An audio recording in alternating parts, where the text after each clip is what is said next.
I was born in the early 80s in Jamaica. My mom got pregnant at a very young age of 14. The act of her becoming pregnant was out of her control. Right.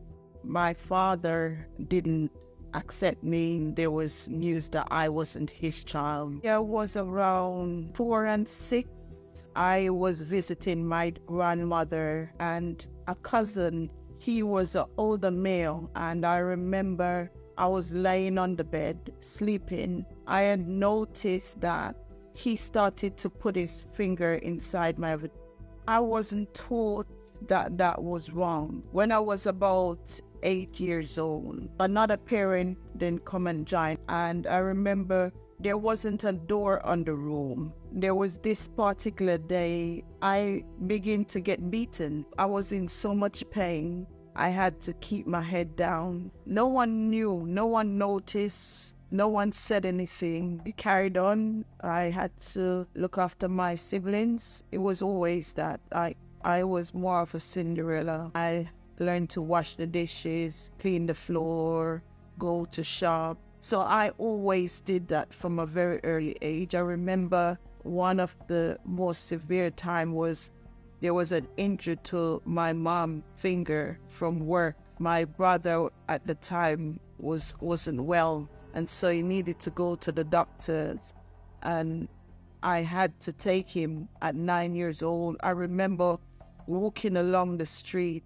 A lot of people was coming out and was looking at me, was kind of cheering me on, like, well done for doing that, you know, you're a good girl, etc. So I was about 10 when I moved to that new community. I remember living in that yard, and there was this woman, she had a dad. So he was maybe, from the looks of it, maybe in his 60s or something like that. And there was an outside bathroom, and every time I would have a shower outside, I would always catch him just standing there and just watching me. And I remember there was a couple times he would touch on my breast.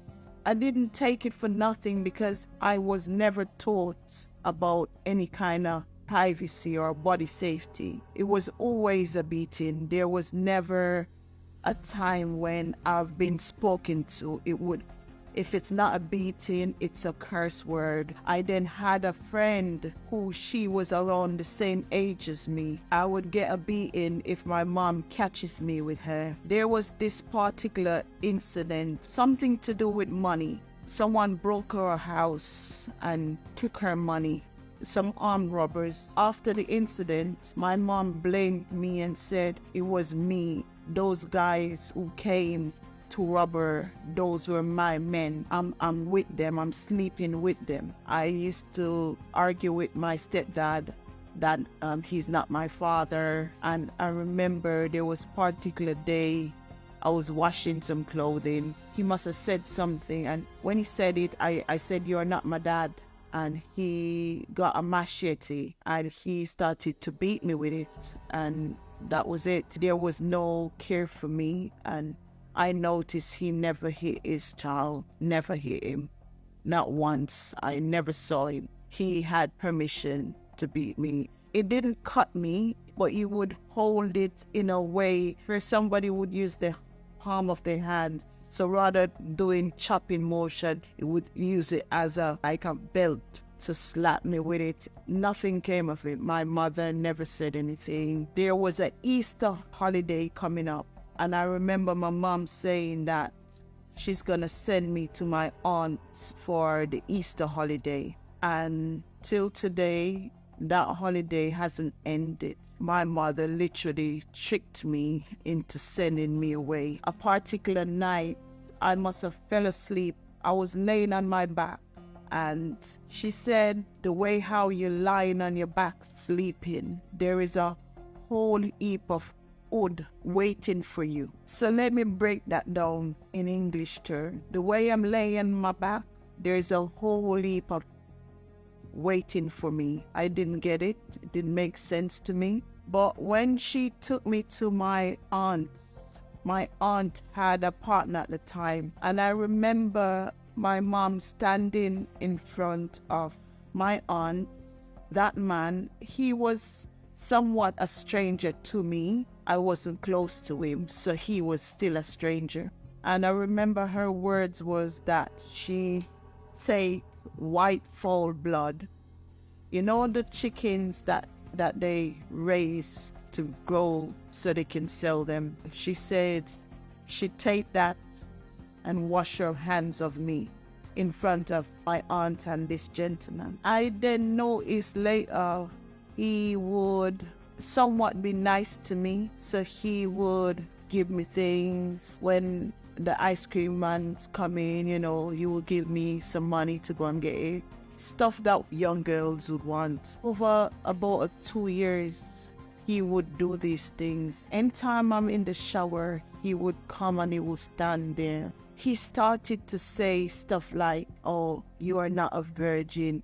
Look how much boys around you. Well, I didn't know that kind of statement was someone lighting you up, preparing you for what's coming next. As soon as I touched 14, he just backed me down one day in my auntie's room on the ground, and he took my innocence away from me. It would happen every day and every night, so he wouldn't leave me alone. But I would try and say something to my auntie like, what is it I'm dealing with? And I know she used to run me away, like, leave me alone. It then set the stage for what happened next. I'm definitely alone. I realized that no one's gonna save me. I was in that same age bracket, 14, when it happened, and he would have with me before I go to school, and he would do it when in the night. So there would be ways how he would sneak in the room. My cousins would be in the same room with me, but no one saw, and I couldn't speak because also he was somewhat some kind of rebel. You know, he had a machine gun or he had guns. So even if I had tried to speak up, it means I'm potentially at risk. So I wouldn't have said anything. Things got really bad because I even start to feel more detached from self. I never had any connection with me. Growing up, I also really and truly hated myself because I used to think that I was ugly. You know, I never liked my skin. I used to think that something is wrong with me. That was how I saw me. And so when things got to what it got to, I started to fight a lot. I fought a lot in school. So it was always anger, aggression, stuff. And I remember there was this particular day I went to school and I got in a fight. And the head teacher said, I'm tired of seeing you in my office. That hit me, and I took my stuff and I left the school and I never went back. My aunt and her partner at the time said to me that I can't stay in their house if I'm not going to school. I had to start finding my way out. So as I started to sleep with people for finance, sleep with people for money. So it doesn't matter how small it was, I would do it just so I can help myself to buy my books, you know, for my travels, whatever I needed. I think it was enough to bear on my own, and I started to smoke. From you oftentimes elevate, you know, you get to something stronger to ease and to soothe those years of trauma and pain. And so I started to smoke eventually, and obviously you have to pay for it, so you're gonna have to find a way to get it. Eventually I started to drink as well. Those two combining together, I was extremely numb to the core. So when I would have lay with anyone or do whatever they asked me to do for money, I wouldn't have felt anything. I was literally numb to the core. As I continued that journey, it continued, and I would say what my mother, I call it a curse. What she did place on me that day eventually came to pass. I didn't understand at first, but as things gone by and over the years, I look and see how it happened. I can see. And there's a key thing that I observed and I still know till this day. The same age where my mom told me that she got raped is exactly the same age I too got raped. And to me, that spoke volume. Like, I've got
could give her the last £20 I had, I was still that child, to, trying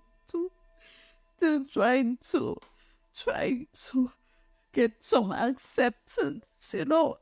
I remember it was the last £20. I said, if I send it to Western Union, it's not gonna be £20 anymore. So I'm gonna have to try and get the money, go down there and give it to her. Because I said, at least when she reach, she can use it to buy a phone card to call to say she got there safe.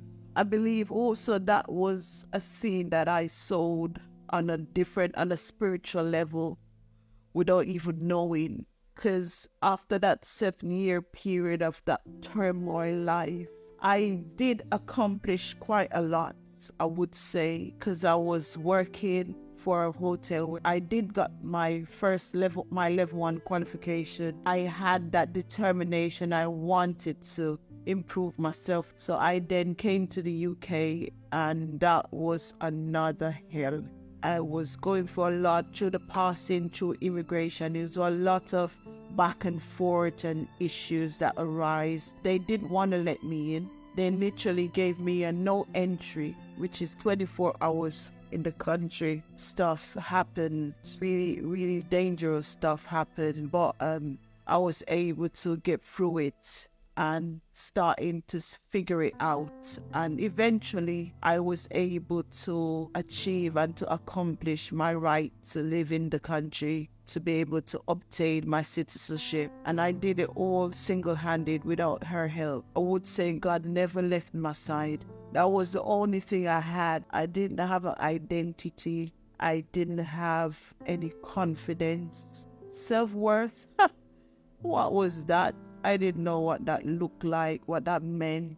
In my relationship I had with my children's father, I would sometimes get so unwell, little things, and I will be angry, I will be aggressive, I'll want to fight him, I will smash something, I will probably want to go away, I will drink, I will get really or want to fight. So when things will happen like that, the police would get involved. Sometimes I would call them or someone else would call them. Social services was in my life for a good 9 years, 10-year period. So they would be involved because I would get unwell. And so things will happen and back and forth, back and forth. And so they will always refer me to some kind of family therapy, family counseling. So, then I would start to do individual counseling. So it started to bring some awareness, and what's really going on, because I never understood that all of this was connected. And over time, I started to read and hear people talk about trauma and the effects and the impacts, stuff like that. I remember there was a time I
it's trauma is not in the mind. It's also, it's more so in the body. So all those years of can't cry, can't express self, all of those being beaten, not being heard, not being loved, no kindness, no gentleness, all of those damage the organs in the body.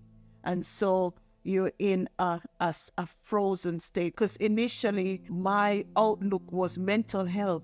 I saw that I was mentally unwell, not understanding that that wasn't the problem. It was the trauma that was presenting or coming out from that aspect.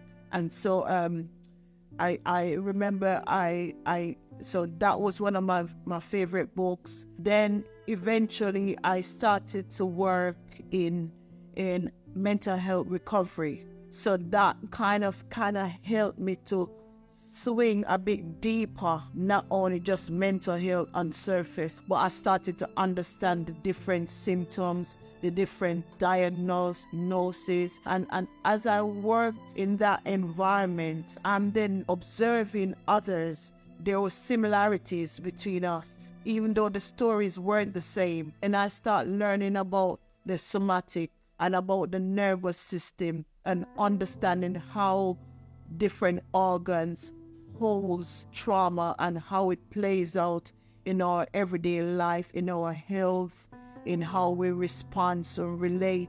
I stopped being ashamed. I stopped worrying about what other people think about me. And also, there was one thing I gathered in all of what I learned was self-compassion. So even if it's the worst situation, I'm learning to say, hey, Viv, you're gonna be okay, girl. You've got this. You know, I love you. I learned to start saying I love myself. I learned to be kind to myself. I had a journal that when I was unwell, I would write things, horrible things about myself. And I remember when I started to heal, I would go to that journal and I would cross out all the thing that I said negative, and I start to replace them underneath it. I would write some nice things about myself, and I would start look in the mirror where I used to say, I hate you. I start to look and I say, hey, you know how beautiful you are. I love you. You know, you're such a special person. So I begin to say things to myself that I would have wanted somebody else to say to me and didn't get it. I would say I'm definitely successful because I'm able to be 100 times over better mom than I was raised with, you know. And also my children, they too can say, Mom, you know, you come a long way. They were a part of the journey. I was that person who was judged. I was misunderstood. And so it doesn't matter. I've said it to women who's around and about me. It doesn't matter what you tell me. You can never get me to look down on you. I will always help you up. And if I can't do anything, just know that I'm here for you. If you or anyone is experiencing any kind of trauma, pain, abuse, do not keep silent. Do not keep it to yourself because it doesn't get any better on your own. Find someone you can trust and speak to them. If you don't know anyone you can trust, find a stranger, talk to them and leave. Someone told me about that story years ago. If you have trouble, just find somebody in a park, just say everything you want to say because you don't know them, and then you can leave. But make sure you don't keep it to yourself because keeping it to yourself doesn't help. And also, you are not alone. I can tell you, there is a tribe out there waiting to just celebrate you and empower you, encourage you, and just vibe with you. You know, you are more loved, more wanted, more desired than you can ever know. You are special. You are unique.